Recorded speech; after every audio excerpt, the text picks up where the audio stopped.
Hey everyone, thanks for joining me. Today, I want to talk about territory, something we see all around us, in nature and in our lives. It's a fundamental aspect of how we organize ourselves, but it's also a complex one. We all have this need to define our space, but what happens when those spaces overlap, and when we move from one territory to another? Let's dig into that. We can observe animals to see this in action. Take beavers, for instance. They build dams and lodges, creating their own little territories. Within those spaces, they're the architects, the engineers, the rule makers. They control the environment, but they also interact with other animals and ecosystems outside their immediate territory. They have to adapt. Then, consider a pack of wild dogs. They have a defined hunting territory, but they also interact with other packs at the edges. There's a negotiation, a dance, a kind of unspoken agreement about boundaries. And think about migratory birds. They have breeding territories, feeding territories, wintering territories. They move between these spaces, adapting to different environments and different rules along the way. They show us that territory isn't static. It's dynamic and adaptable. Animals have various ways of navigating these territories and the rules that come with them. Take honeybees, for example. They have a strict hierarchy within the hive, a clear division of labor. Each bee follows its role, contributing to the collective good of the colony. It's a system built on rules and cooperation within their defined territory. On the other hand, there are animals that might challenge those rules or boundaries. Think of a cuckoo bird. It lays its eggs in another bird's nest, essentially invading another territory and manipulating the host to raise its young. This is a clear example of breaking the rules of territory, prioritizing individual survival over established boundaries.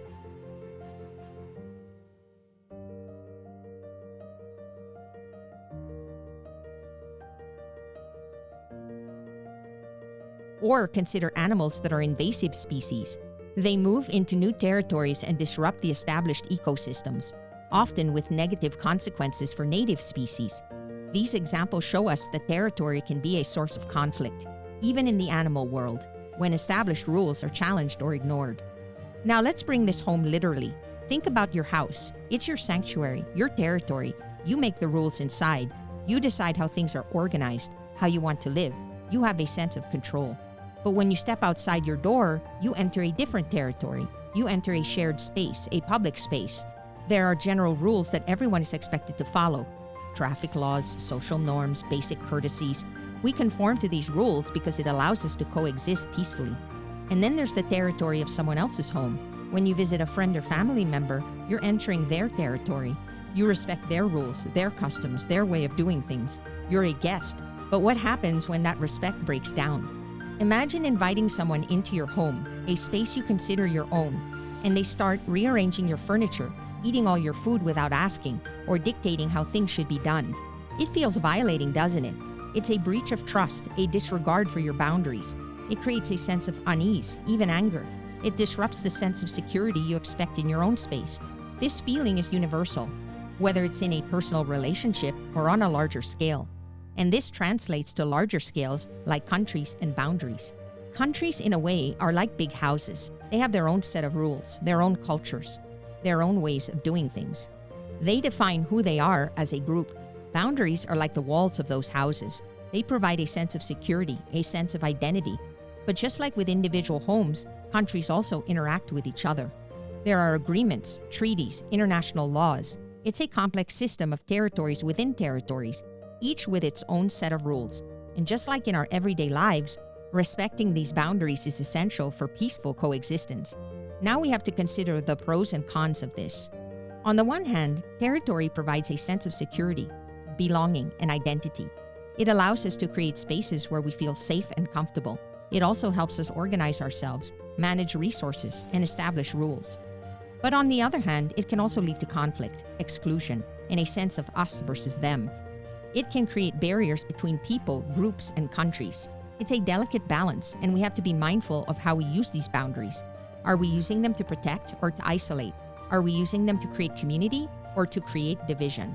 So the next time you think about territory, whether it's your home, your neighborhood, or your country, consider the rules that govern those spaces. Think about how we move between territories, how we adapt to different sets of rules. It's not about being for or against territory, it's about understanding why it exists and how we can use it in a way that benefits everyone.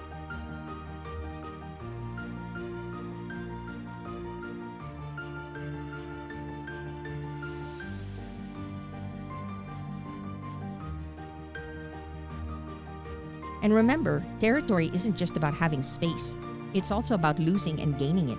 Think of wolves, for example. Packs can lose territory to stronger rivals or expand their hunting grounds when prey is plentiful. These shifts in territory are a constant in nature, driven by survival and change. Just like animals, human territories have been shaped by centuries of conflict, migration, and negotiation. The world map we know today is a testament to this, whether we agree with the historical processes or not. It's about respecting boundaries, both our own and those of others. It's about being mindful of how we create and maintain these spaces. No country exists without boundaries. Why?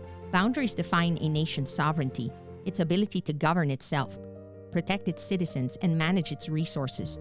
They are essential for security, resource management, cultural identity, legal jurisdiction, and international relations. Without boundaries, chaos can ensue. Consequences can include conflict over resources, loss of identity, instability and insecurity, economic disruption, and humanitarian crises. You know, when you really think about it, humans have always been on the move, whether it was searching for new lands, fighting for what we believe in, or just needing a fresh start. People have been migrating, conquering, or leaving for as long as we know. And when things get tough, we've always had these three choices. We can put up with what's happening, change things to make it better, or leave and find a new place. There's certainly a lot to think about, right? Do you think countries should have stricter or looser boundaries? Why? Share your thoughts. Thank you for joining me today. Remember that nature can teach us a lot about living a good life. Until next time, stay curious.